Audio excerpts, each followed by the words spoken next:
Sufan. And I'm Thomas.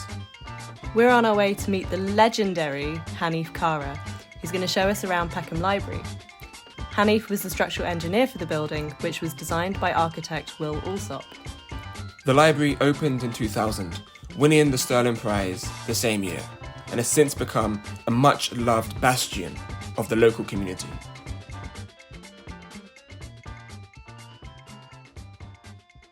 To me, this was one of the beginnings of a type of architecture and a type of way of engaging community. And the quality of design changes lives, changes mindsets. You can see tall space, you feel comfortable, you don't feel insecure. If you get kids before the age of 8 to visit a library, they will go to a library for the rest of their life. Building and shifted the practice into design. Okay. Before that, I was just an ordinary engineer. Okay.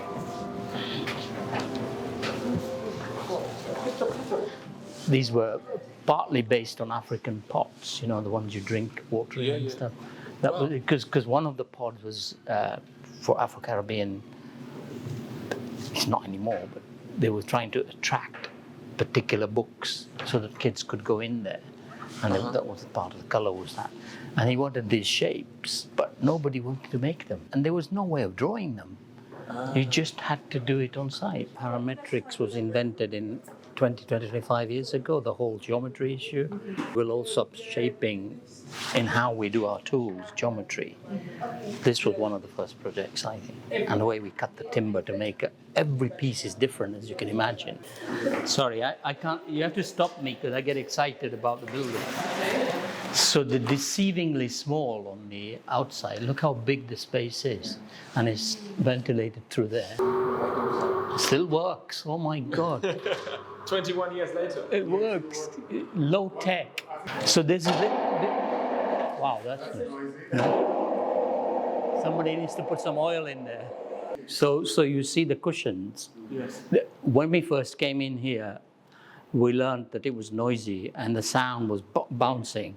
And there were no technical tools to decide how to do an acoustic of complex shape. It was just bouncing like a drum. Okay. So Christophe came up with the idea of putting these in, saying, how can we deflect the sound? So they're actually sound absorbers. And he drew it up, and the big issue was, what if one catches fire and so on? So it was almost done retro rather than design the way people do it today, where you try and conceive everything. Okay. And I think it's one of the clever things. The other clever thing is the openings here that let air in. He tried to put in everything that he could. And at one moment we thought this is going to be porridge, because he just wants everything he's been dreaming of. He was always known as a mischievous architect, even before that, Will Alsop, you know, because he was part artist, part architect, part philosopher. One of the things people say is it was upside down. Why did Will put the library on top rather than ground? And the logic behind that largely was, first of all, to get people in and secure it and create large spaces, because the closer you are to the roof, the less columns you need. The other main reason was he wanted to, as he used to say, stick 2 fingers up to the city, you know, by making sure that people here realize how much and how close they are to the city and start to have aspirations. Because people here would never go out of this place. We had about 60 nationalities when we worked on this. I remember in Southwark, I don't know how many there are now. And he wanted everybody to be able to see the city so it's reachable. And you could, at that point, you could stand anywhere in here, see everything. And some of those which I recognize I've worked on since then were partly because I worked on this. You know, people sort of thought, you can do that, you can do that. For me personally, it also taught me that other than just being designers and architects and engineers, you can change mindsets. That's what I learned, you know, and I changed mindsets. People don't see me as this Indian guy from Africa who does buildings. They saw me as some kind of a guy who has the potential to change places. So I guess at the moment there are these, the reawakening or the reckoning of some of these issues. Yeah. What would you say when this building was being designed in the mid to late 1990s were the contemporary issues at that time?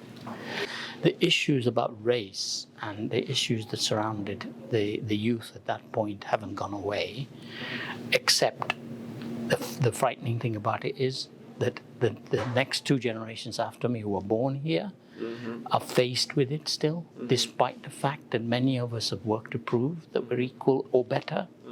And it's too slow in changing. I think many people would have come to the same interview as me in Peckham for the engineering and been scared, whereas I came with pride. Yeah, I'm going to get this thing, you know. I'm going to show them that we can do it as well, and folk like me live around here. But it's great that we see this sign, black writing. I have not seen that before. This is a space clearly that is connected to a very diverse, migrant communities. Absolutely. So just to explain it to a real person, so when they start on the ground, the columns, right, there's a circle that we fixed. He could only move, Alsop was only allowed to move within the circle at the ground. Here, they always have to meet at a pivot. So what they do is they pick up the floor, and you see that every floor is picked up at the same point because all the weight is in here. And the column works hard from here down. So what we allowed him to do really is to rotate like that, right? And he could do whatever he wanted, but we could pick up our floor, take the loads down to the ground. Now, the wonderful accident was that when we started to play with that, the geometry, as you see, what we found is the group geometry, when you do that, is stable when the wind blows. If it was straight, it just goes like that. But because there's a group of them, it's like the legs of a giraffe, you know, it has to do that to stabilize itself. Every time we talked about columns, he'd say, I'm going to fire you if you talk about columns. So we started to call this a choreography of dancing columns. And he said, yeah, that sounds better. That sounds a bit... And then he built off that. So the one problem was really, how do you fix in space such a complex geometry? If you imagine trying to build this, the columns have to come first. How do you put such tall columns in the air and then put the steel up to it? And that was going to cost us about $1 million just to do the scaffolding. Wow. So what we decided was actually, once we fixed the geometry, we put a pair of temporary columns, so it became a tripod. So if you see photographs during construction, you see these columns, nothing else. There's 7 columns standing by themselves. If you're far away, it was like, how are they standing up? But when you get to the site, you realize there was a tripod which saved all of the temporary works underneath.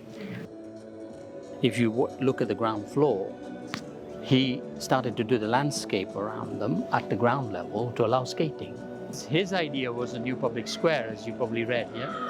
He wanted a new square, he wanted new life. He basically wanted kids to learn to skate around his columns. I mean, that was his idea, but it came as a consequence of a solution. Hi everyone, I'm Sufan Adi and this is Thomas Aquilina, and we're 2 members of Afterparti, and we're going to speak today to Christophe Egret, Hanif Kara and Tszwai So. So just for our audience who are going to be watching this at home, could you just quickly introduce yourselves, say who you are and what you do, and also your relationship to Peckham and Peckham Library?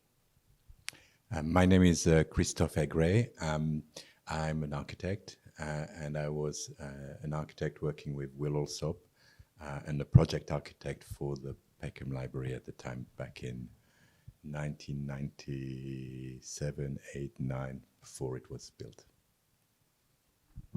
So I'm Hanif Kara of AKTII too. I'm only an engineer, but I did a lot of work on Peckham Library that then translates into some of the things, Thomas, that you've raised. So it kind of formed a different way of thinking for me as an engineer over all of my 25 years since then. So that's why I'm here. Hello, I'm Tszwai So. I'm an architect. I work with my colleagues as Spheron Architects. We're currently designing the new public square outside the library.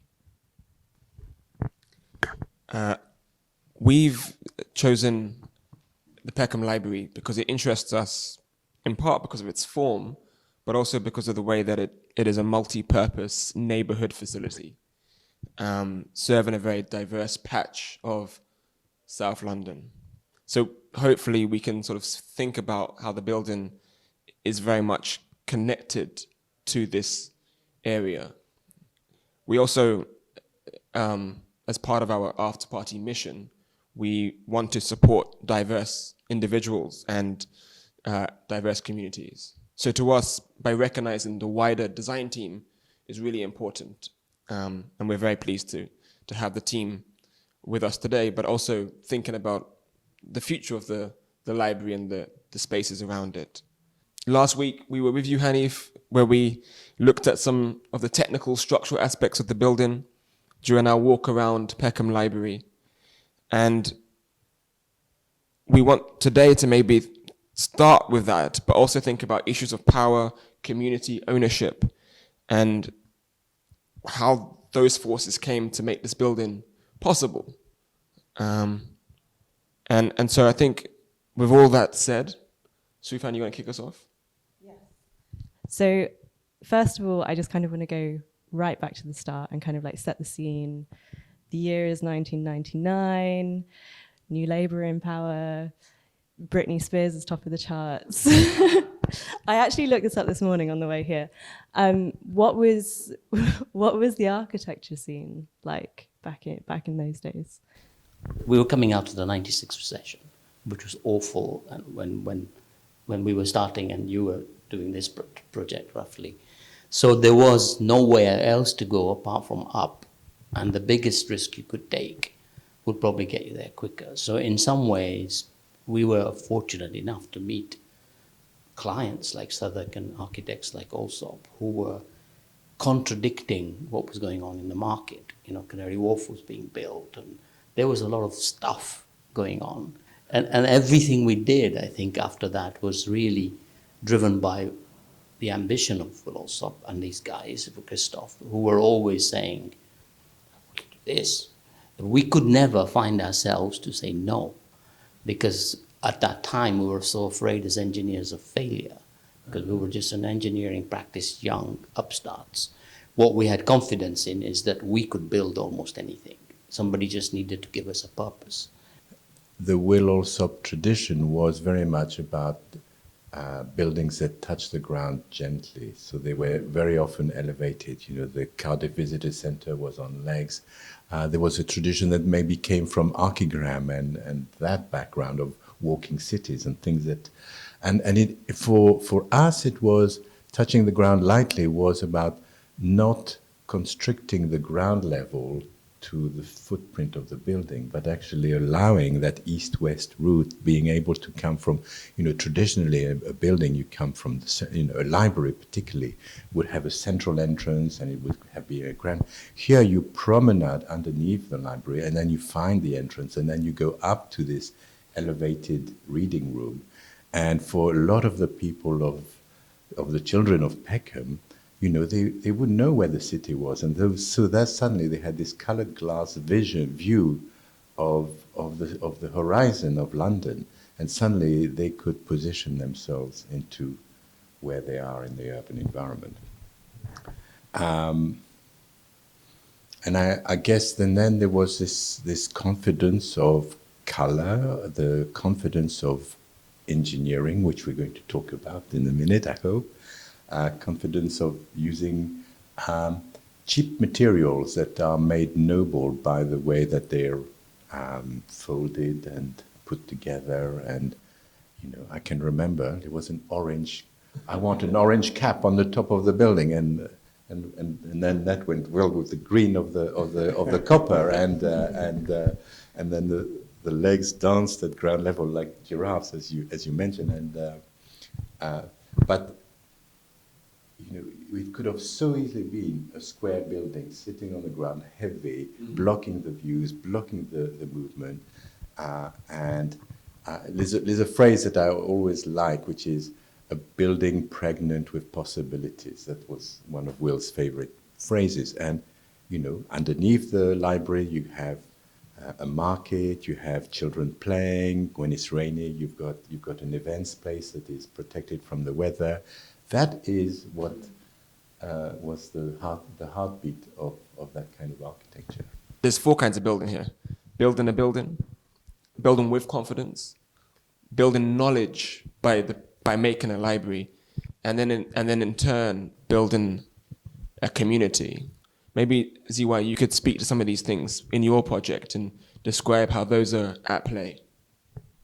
Since we won the competition to work on the project, we've moved the whole team to Peckham.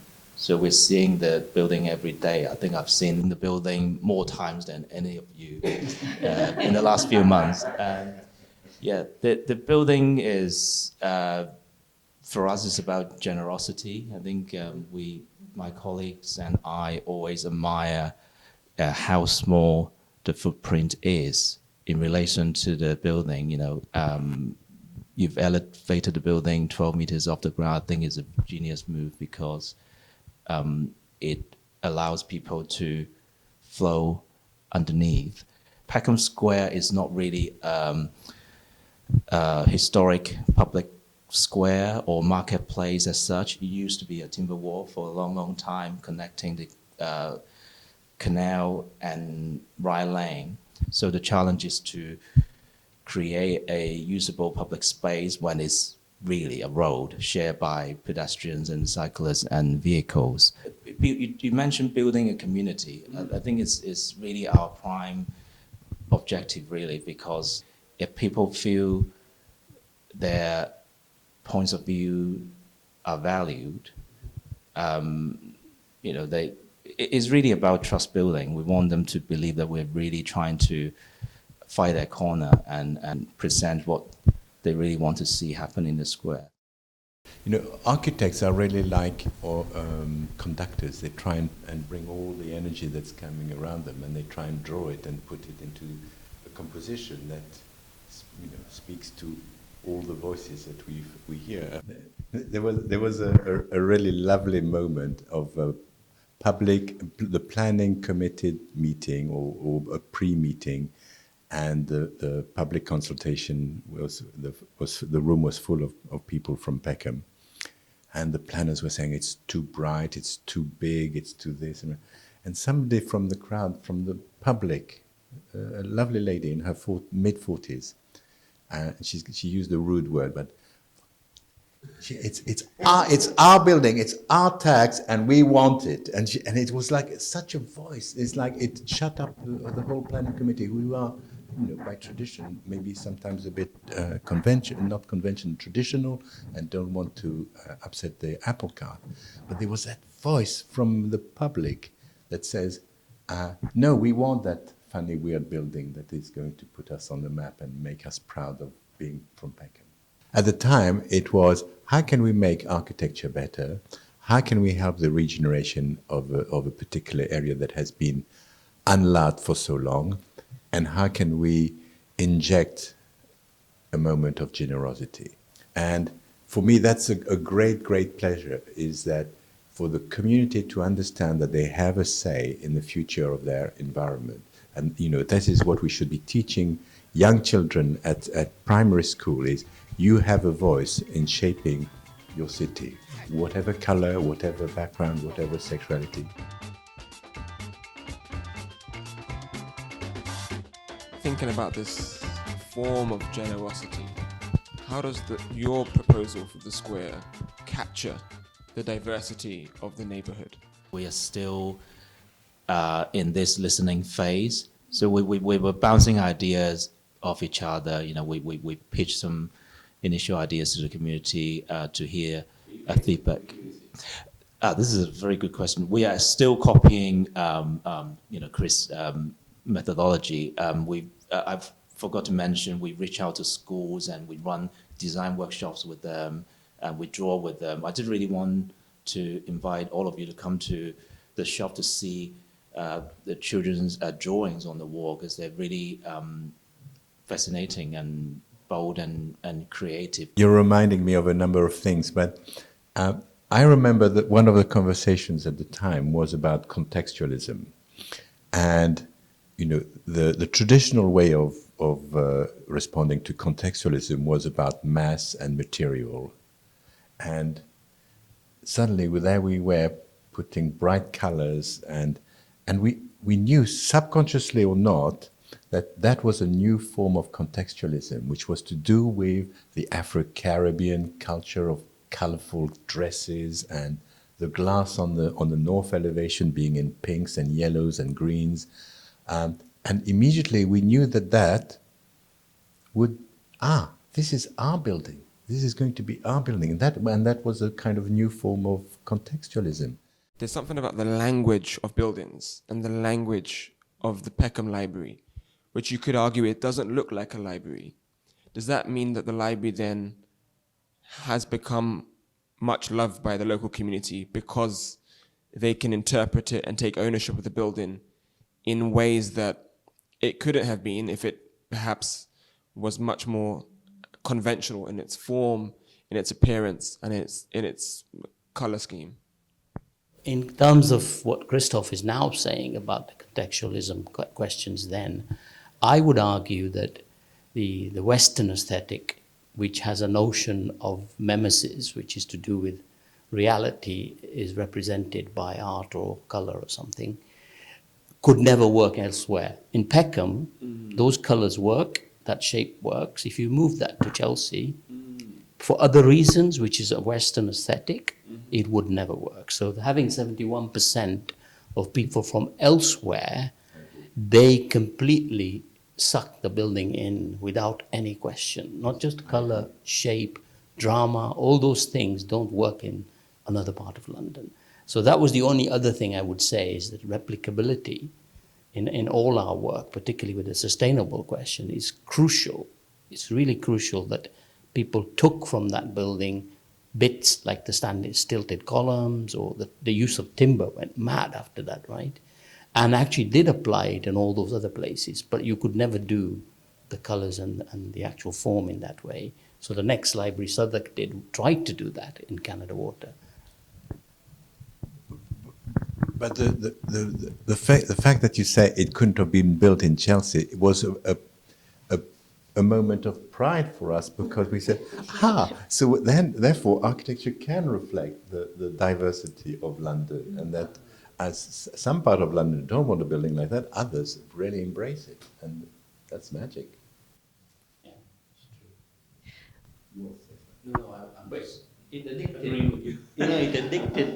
It addicted the council, because if you remember, Piers Goff came to your event when we opened it, and then he got the next library, and one of the conditions was it had to have something amazing. It's an inverted pyramid, the one in Kennedy. Yeah, exactly. That's when we did the deal. That's when we did the deal that if he won it, I would do the library. So you talked about how kind of the colours of the library was reflected the locals, but also there's an orange beret on the top of the building, which Hanif, I think, half jokingly suggested was put on top because you're a Frenchman. Would you be able to talk about that a little bit? What was the decision? Yes, he also did say it was his favourite part. Well, okay. I mean, if I'm going to go a little bit back, and you can cut it out if you want it, but there was like 4 or 5 designs on this library, and Hanif will remember that. There was one below ground, there was one on legs like an insect, then there was the L shape, there was an L shape with a sausage, and eventually we had to kind of say, no, it's going to be just that simple L. And I remember Will saying, it was the end of the creative process. It was like, okay, suddenly we're going to be tightened to a final design, and it's going to cost 4.8 million, and that's it. And he said, I want the glass and the copper to have no more than 20 mil gap. I want the building to be green copper. I want the legs to be really thin. And that was not a small feat. And I want an orange berry. And it was more. It's not so much a berry as a tongue being pushed out of outside the building. That would when you go on the Peckham line and you're on the elevated line, you do see this green building with this tongue pulling out, and it was a kind of a gesture. It's a building with a gesture. I see. It's also stopping daylight coming into too much daylight coming into the library. But as Afterparti, we're interested at the moment in thinking through this theme and concept of for the love of power.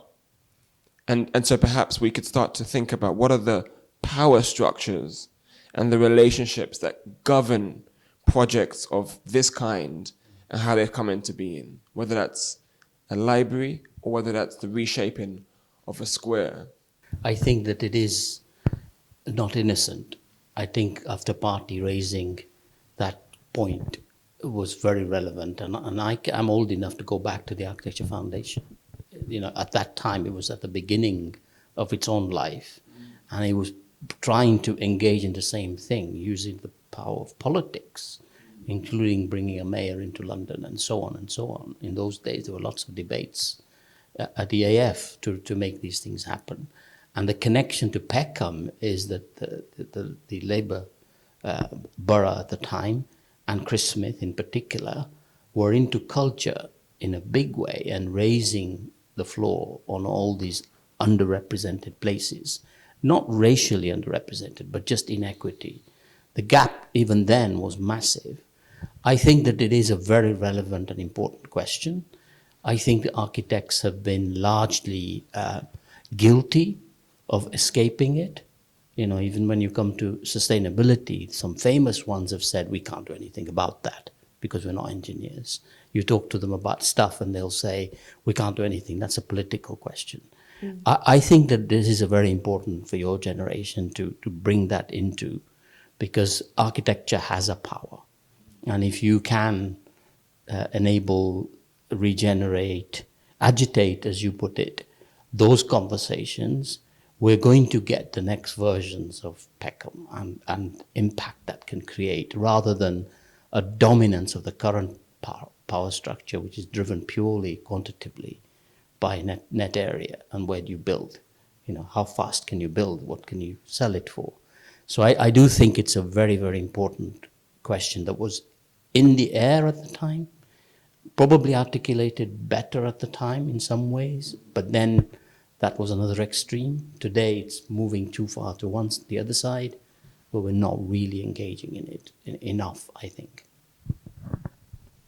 We need to take on more responsibilities, I suppose. That's what you meant. But in many ways, architects, because we are in the middle of it right now, working on this project, I could tell you how powerless we are.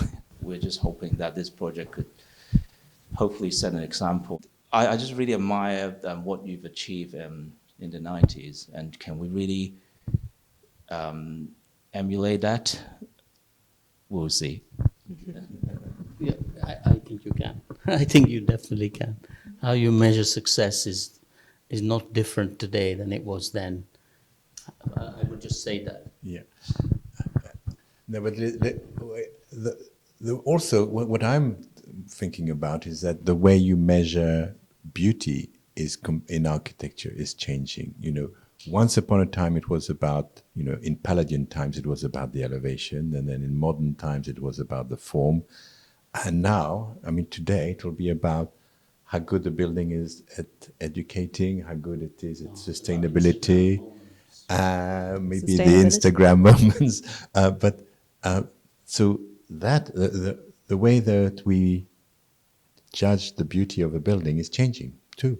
So, and I think in a way for the better, you know. I think that buildings in the future will be judged on how good the tomatoes growing on the roof will be tasting, and not about whether it's green and orange.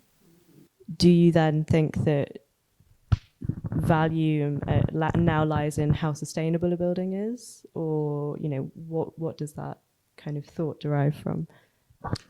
Oh, I mean, it's a silly example I'm saying, is that sustainability, productivity of plants, the quality of a view, it doesn't, we're moving away from the object, the architecture as object, towards an architecture of experience. So a lot of the things that we're thinking of now are about how good the experience is, And the container has to be sustainable, has to be well proportioned, has to be generous, and all of that.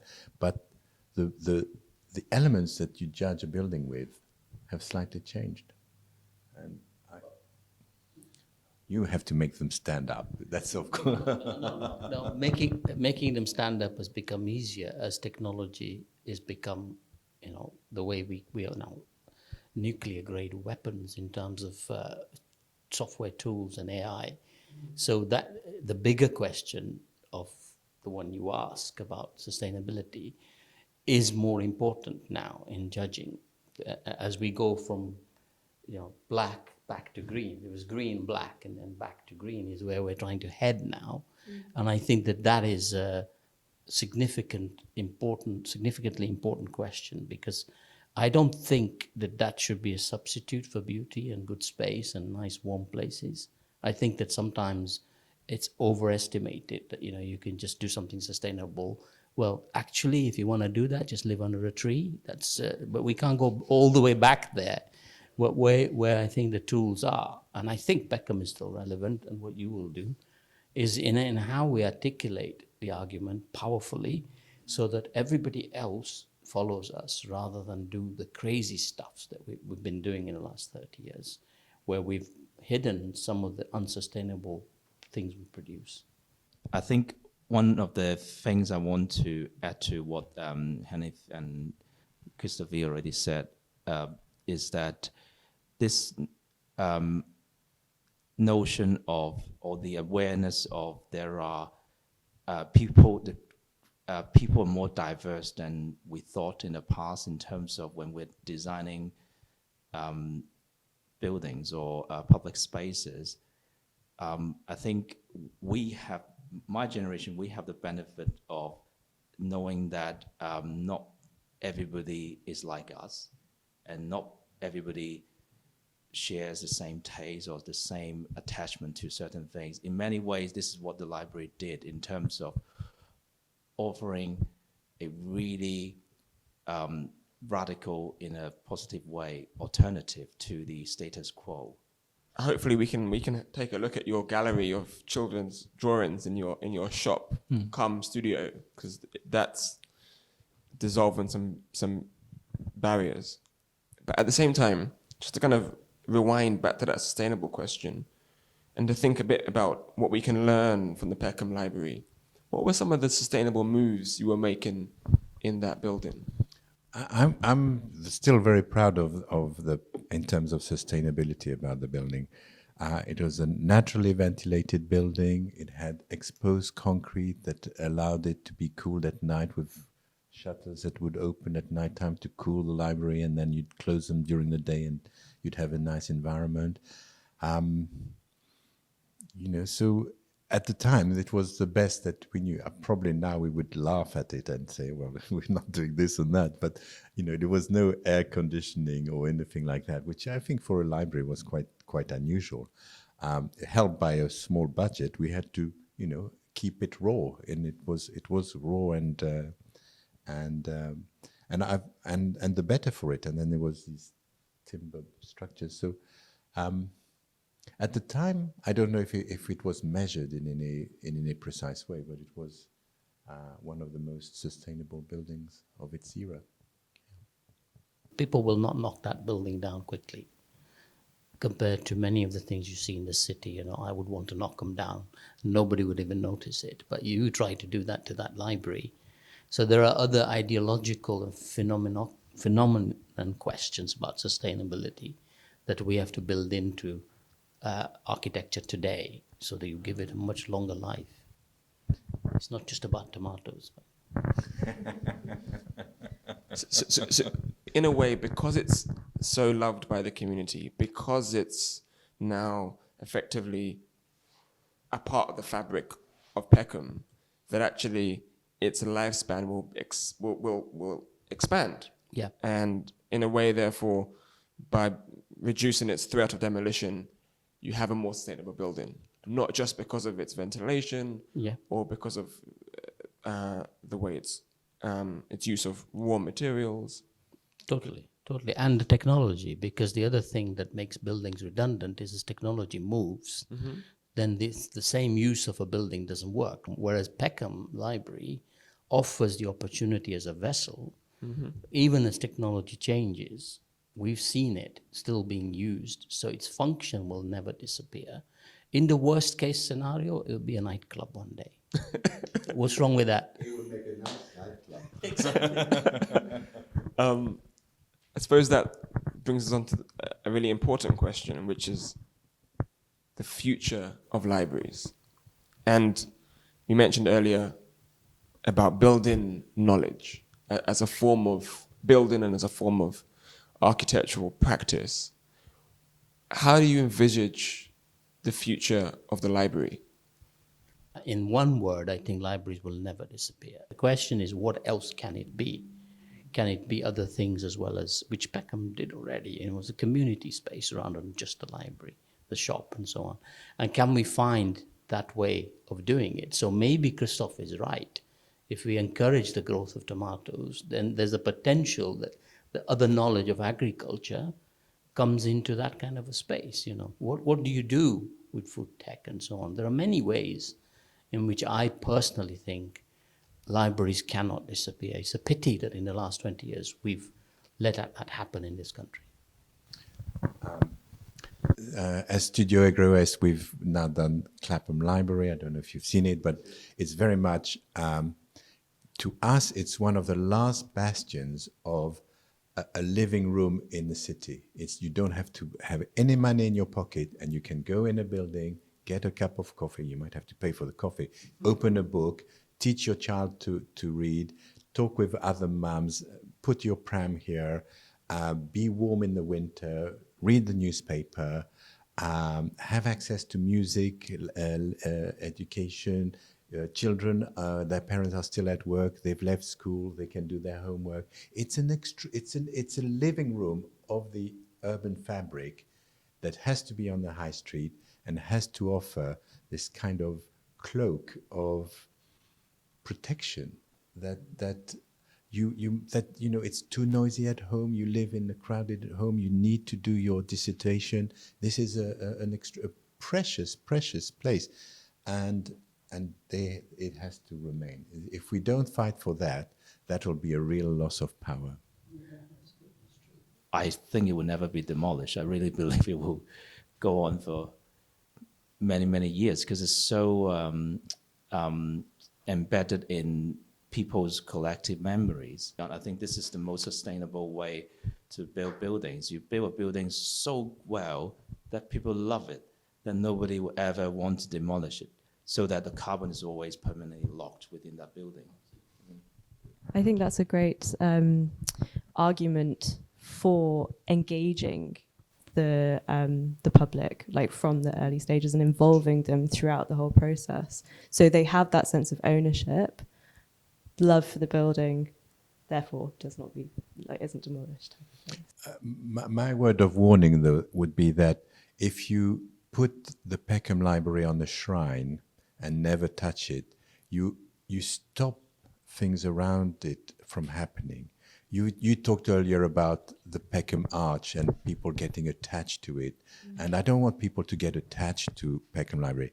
Please, by all means, add to it, extend it, put something underneath. I mean, there's so many things that you can do in a kind of aggregated way, so that you add to the city and you subtract and you evolve. And this, I said it before, but I really believe it, that the city is in constant flux, and our nature is to be quite attached to what we have and be a little bit frightened of what we will have, because maybe we think it won't be as good. But if we have the confidence that the next step will be better, then the openness to change is good. And so personally, I have I don't want the library to be enshrined and listed and put in aspect. I want, on the contrary, for it to change and evolve and have a new skin and put another floor and put another structure kind of going underneath the arch and see what happens. family,